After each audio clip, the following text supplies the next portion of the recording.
In 1898, a German pharmaceutical company sent gift samples to doctors across the United States and Europe.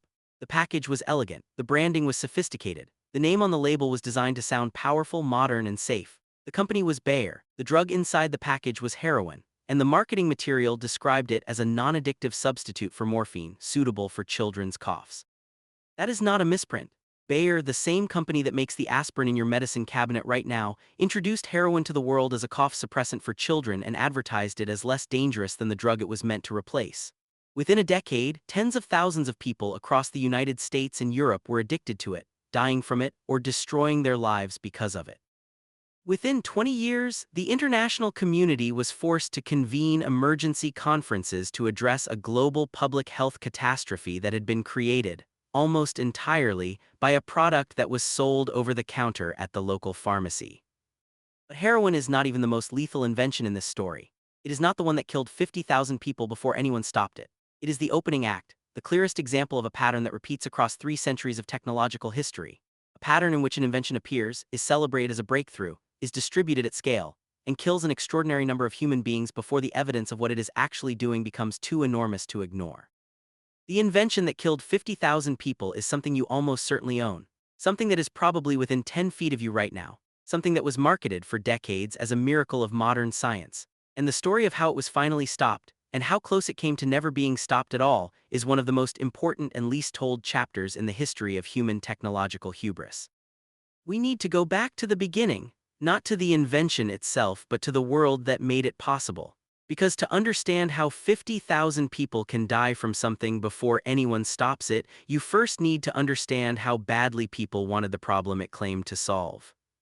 The American Midwest, the 1890s. The automobile was arriving, not yet in the dramatic, transformational way it would arrive in the next decade, not yet as a mass-produced consumer product accessible to ordinary families, but as a possibility, a promise, a mechanical vision of a future in which human beings were no longer limited by the speed of a horse. The early automobiles were slow, unreliable, expensive, and frequently dangerous, but they moved under their own power, and that alone made them extraordinary. The problem was the engine. The internal combustion engines of the late 19th century had a maddening tendency to knock. The knocking, a sharp metallic rattling that came from inside the engine block, was not merely unpleasant, it was destructive. It was the sound of the fuel igniting at the wrong moment, before the piston had reached the optimal position in its cycle, and the resulting shock wave hammered the engine components in ways that reduced power, decreased efficiency, and shortened the engine's life. Finding a way to eliminate engine knock was one of the central engineering challenges of the early automobile era, and the engineers working on it understood that whoever solved it would have a commercially valuable discovery. 1916, a young engineer at Dayton Research Laboratories in Ohio named Thomas Midgley Jr. was assigned to work on the problem. Midgley was 26 years old, possessed of a restless, inventive intelligence, and deeply ambitious. He approached the knock problem systematically, testing hundreds of different fuel additives to see which ones reduced the destructive detonation inside the engine. He tried iodine, he tried ethanol, he tried dozens of organic compounds. He eventually found that a chemical called tetrethyl lead, a compound that bonded lead atoms to an organic molecular structure, eliminated engine knock almost completely when added to gasoline in very small quantities. It worked brilliantly, the engines ran smoother, they ran more efficiently, the knock disappeared. And Midgley, being a trained engineer and not a medical researcher, did not immediately think about what it meant to add a lead compound to the fuel that would be burned in engines across America and dispersed as exhaust into the air that Americans breathed. He should have. The scientific literature on lead poisoning was not obscure in 1916. It was extensive, detailed, and unambiguous. The Romans had known about lead poisoning, or at least had suffered from it so extensively that modern historians have identified lead exposure as a possible contributing factor in the decline of Roman cognitive health among the ruling class, which stored wine in lead-lined vessels and used lead cookware. By the 17th century, European physicians had documented lead poisoning in workers who processed the metal, noting the characteristic symptoms: wrist drop, abdominal cramping, seizures, and a progressive deterioration of the nervous system. By the 19th century, lead poisoning had been identified in painters who worked with lead-based pigments, in workers at lead smelters, in children who chewed on lead-painted toys. The medical literature was clear: lead was a potent neurotoxin. There was no known safe level of exposure. Midgley knew this literature existed. He was not ignorant of it. In later years, there is evidence that he was aware of the risks and made a conscious decision to proceed anyway, in part because the commercial pressure to solve the knock problem was enormous, and in part because the concentrations of lead in the exhaust seemed small enough to be dismissible. He also knew, and this detail matters, that there was an alternative: ethanol. The same ethanol that he had already tested and found effective at reducing knock. Ethanol was cheap, it was renewable, it was non-toxic, and it worked. But ethanol could be produced by any farmer with a still. It could not be patented, it could not be controlled. The profit potential of ethanol as a fuel additive was, from the perspective of the large chemical and oil companies, essentially zero. Tetrethyl lead could be patented. It was a novel chemical compound. It could be manufactured exclusively by companies with the right licenses. It could be sold at a premium. It was, from a commercial standpoint, enormously more attractive than ethanol. General Motors, which owned the Dayton Research Laboratory, partnered with Standard Oil and DuPont to form the Ethyl Corporation in 1923, specifically to manufacture and market tetrethyl lead as a fuel additive. They named the product ethyl, carefully omitting the word lead from the brand name, and began marketing it to consumers and service stations across America. And then the workers in the factories that manufactured it started dying. The Deepwater, New Jersey plant where Standard Oil manufactured tetrethyl lead opened in 1924. Within months, workers were staggering through the factory floor in states of acute neurological collapse. They hallucinated, they convulsed, they lost the ability to control their limbs. Some became violently psychotic. 5 workers died in a matter of weeks. Dozens more were hospitalized with severe lead poisoning. The workers who survived called the plant the House of Butterflies because the hallucinations caused by acute lead poisoning so often took the form of insects swarming around the victims. The public health response was immediate at the local level. New York City and several other municipalities banned the sale of leaded gasoline within their borders while investigations were conducted. The Surgeon General of the United States convened a conference in 1925 to evaluate the evidence on tetrethyl lead and public health. Scientists testified, epidemiologists presented data. Public health advocates argued that dispersing lead compounds into the atmosphere through automobile exhaust across the entire country was a public health experiment on a scale without precedent in human history. The Ethyl Corporation's response to this testimony was not to deny that lead was dangerous. They could not deny it, the chemistry was not in dispute. Their response was to argue that the concentrations of lead in automobile exhaust were too low to cause harm to anyone who was not directly manufacturing the product. The lead would disperse in the atmosphere. It would be diluted to negligible levels. There was no evidence, they argued, that the ambient lead levels from automobile exhaust would be high enough to affect public health. It was a claim that could not be immediately disproven, because in 1925 there was no established baseline for normal lead levels in the human body. Nobody had measured what lead concentrations looked like in people who were not exposed to industrial lead. Nobody had the data to say definitively what level of atmospheric lead would produce measurable effects in the general population. That absence of data was, for the Ethyl Corporation, a form of protection. You cannot prove harm you have not measured. The 1925 conference concluded without banning leaded gasoline. The Surgeon General's report recommended caution but did not prohibit the product. The New York City ban was lifted. The Ethyl Corporation resumed production, expanded its facilities, and over the following 3 decades, leaded gasoline became the default fuel for automobiles across the United States and through American industry's global influence across much of the world. By the 1950s, the lead content of the atmosphere over American cities had risen to levels that would have been considered extraordinarily alarming if anyone had had a pre-industrial baseline to compare them against. But nobody did. The woe. RLD had been steadily accumulating lead in its air, its soil, its water, and its population's bloodstreams for 30 years, and the change had been so gradual that it had no visible before to compare against. The contamination was invisible not because it was small, but because it had become the new normal. The man who finally produced that baseline and in doing so exposed the scale of what had happened was a geochemist at Caltech named Clair Patterson. Patterson was not, in 1948 when he began his doctoral research, particularly interested in lead poisoning or atmospheric contamination or the Ethyl Corporation. He was interested in the age of the Earth. His doctoral project was to use uranium-lead decay ratios in ancient meteorites to calculate the most accurate possible age for the solar system. The uranium-lead dating method requires extremely precise measurements of lead concentrations in ancient rock samples, And those measurements require knowing how much lead was in the rocks to begin with versus how much has accumulated over time from uranium decay. To do this work accurately, Patterson needed to know the natural background level of lead in ancient, uncontaminated material. He needed to measure lead in samples that had been sealed off from any modern contamination. And what he found, as he refined his techniques and expanded his research through the 1950s, was that the lead levels in everything around him, in the air of his laboratory, in his samples, in his own body, were orders of magnitude higher than the lead levels he found in ancient Antarctic ice cores and deep ocean sediments that had been laid down before the industrial era. Patterson was not looking for evidence of industrial lead contamination.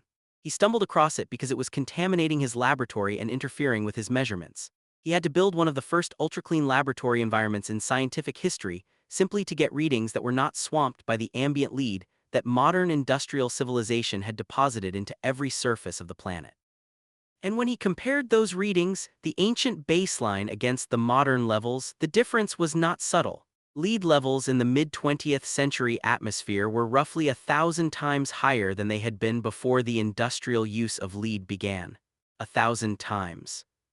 The human population of the industrialized world had been breathing, drinking, and absorbing lead at levels 1,000 times above the natural background for decades, and the medical and regulatory establishment had been operating on the assumption that this was fine because nobody had measured otherwise. Patterson published his findings, and the response from the lead industry was not engagement with the science. It was a coordinated campaign to discredit him personally, deny funding to his research, pressure Caltech to remove him from his position, and flood the scientific literature with industry-sponsored studies that reached more convenient conclusions. The campaign against Patterson lasted for years. Industry representatives sat on the committees that evaluated public health standards for lead.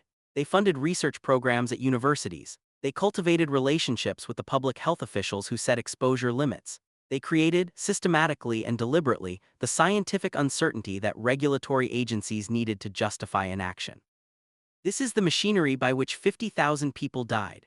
Not in a single catastrophic moment, not in an explosion or a collapse or a visible disaster, but in the slow accumulation of neurological damage across a population that had been told, consistently and by authoritative voices, that the substance accumulating in their bodies was not harmful at the levels they were encountering it. The medical costs of the leaded gasoline era are still being calculated. Lead exposure has no safe threshold. Any increase in blood lead level above the natural baseline produces measurable neurological effects, particularly in developing brains. Children exposed to elevated lead levels show reductions in IQ, increased rates of learning disabilities, elevated rates of attention disorders, and, in a finding that has proven among the most disturbing in the entire literature, significantly elevated rates of violent behavior in adulthood. Economists and criminologists who have studied the relationship between leaded gasoline use and crime rates have found a correlation so consistent across different countries and different time periods that it has become one of the more robust findings in environmental criminology.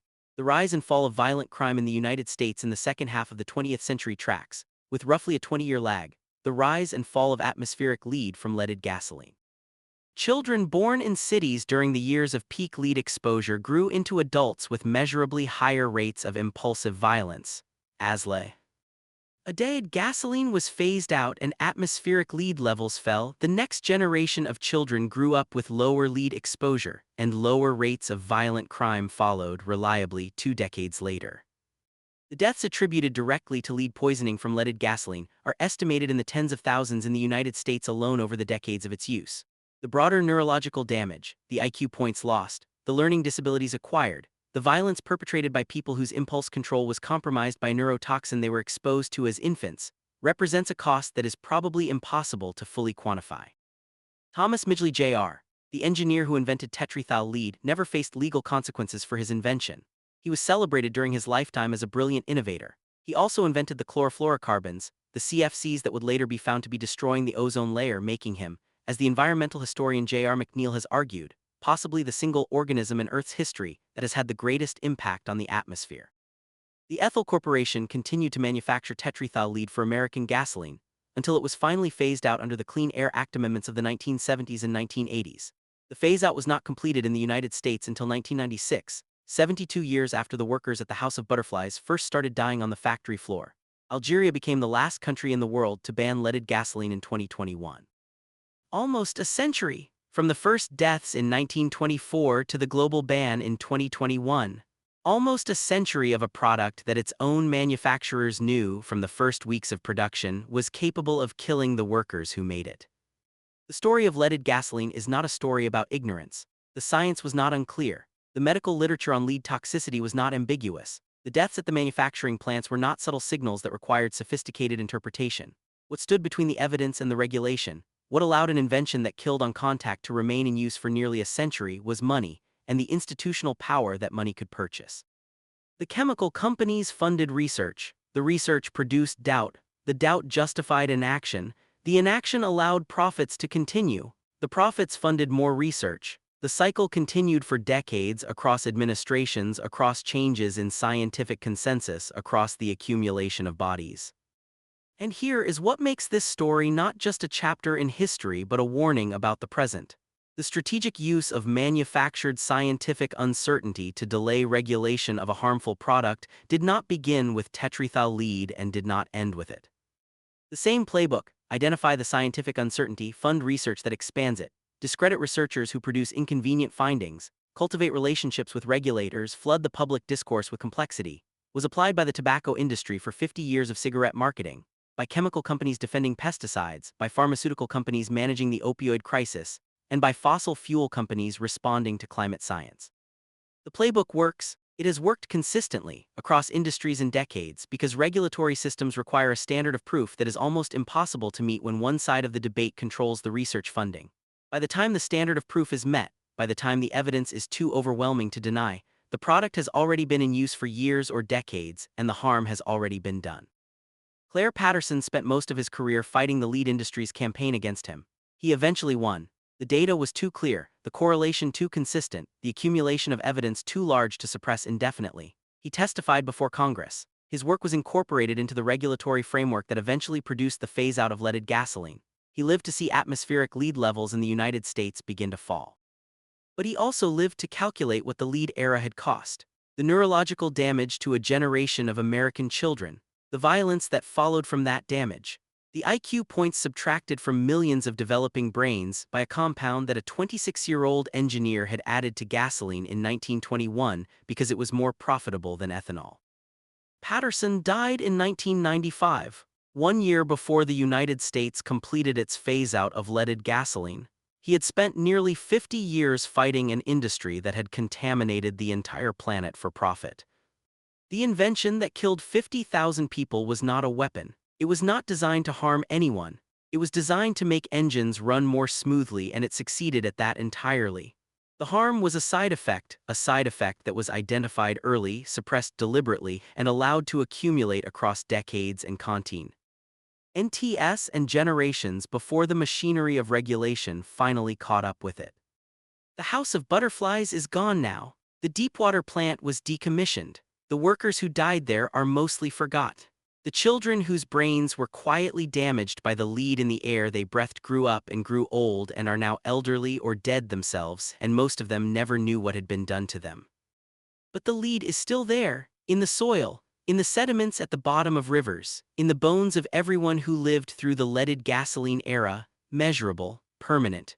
A record written in chemistry of what happens when the profit motive and the power of industry are allowed to outrun the capacity of science to prove harm. The sample that Clair Patterson analyzed, the ancient meteorite that gave him his baseline, the measurement that started everything, showed lead levels so low they were almost undetectable. That was the natural state of the world before Thomas Midgley Jr. opened his lab notebook in 1916. It will not return to that state in any human lifetime, possibly not in any human timescale at all.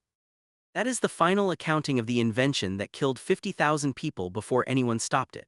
Not 50,000 bodies on a battlefield, visible and countable, but 50,000 and more, spread across decades, distributed through a population, invisible until a geochemist looking at meteorites accidentally found the evidence that everyone else had been paid to overlook. The numbers are in the ice cores, the numbers are in the sediment layers, the numbers are in the bones. They are not going anywhere.